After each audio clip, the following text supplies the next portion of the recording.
চুপ চুপ, আস্তে, একদম কথা বলবে না। দাও আমার কাছে।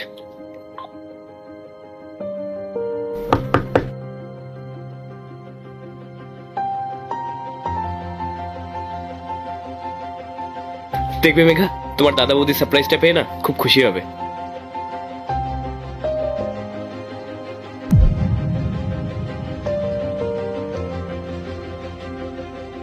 বাইরে তো কেউ নেই, মনে হয় কোনো বাচ্চা এসে দুষ্টুমি করছে।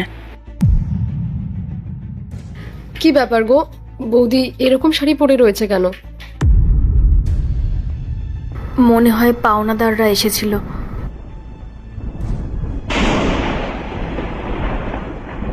কি ব্যাপার, এখানে এতগুলো গিফট কে রেখে গেল?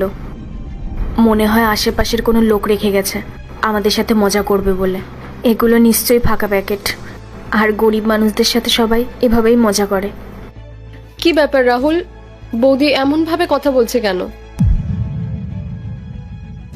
এগুলো নিয়ে গিয়ে মনোজকে দেখাই।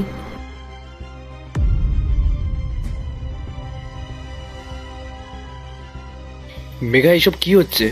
আমি তো কিছুই বুঝতে পারছি না। আমার মনে হয় আমরা ভেতরে গেলে এই উত্তরটা পাবো। চলো।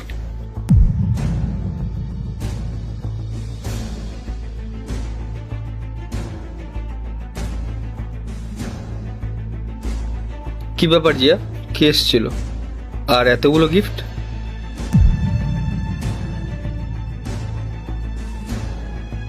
জানি না গো, এগুলো কে রেখে গেছে। আমার মনে হয় কি, এখন আমাদের খারাপ সময় চলছে তো, তাই কেউ হয়তো আমাদের সাথে ঠাট্টা করছে। আর এই বাড়িটাও বিক্রি হয়ে যাবে, তার জন্যই হয়তো কেউ আমাদের সাথে এরকম করছে। ঠিকই বলেছো জিয়া, এখনকার দিনে মানুষ শুধু অন্যের খারাপ সময় হাসি ঠাট্টাই করতে পারে। কি দরকার ছিল আমাদের সাথে এরকম মজা করার? সবাই জানে যে আমাদের ব্যবসায় অনেক টাকা লস হয়ে গেছে, আমাদের সিচুয়েশন এখন খুবই খারাপ। আর এই সিচুয়েশনেও মানুষ আমাদের পাশে না থেকে আমাদের সাথে এরকম মজা করে যাচ্ছে। মনোজ, শোনো না, তুমি তোমার বোনের সাথে একবার কথা বলে দেখো, যদিও আমাদের কিছু সাহায্য করতে পারে। আর বোন যদি শোনে না আমাদের এই বাড়িটা বিক্রি হতে চলছে, তাহলে দেখবে ও আমাদের ঠিক সাহায্য করবে। তুমি জানো জিয়া, আমার বোন খুব ভালো, আর ওর হাজবেন্ড ও খুব ভালো মনের মানুষ। ওরা যদি জানতে পারে যে আমাদের এরকম খারাপ সিচুয়েশন চলছে, তাহলে আমি জানি ও আমাদের হেল্প করবেই। কিন্তু আমি বড় দাদা হয়ে কি করে ওর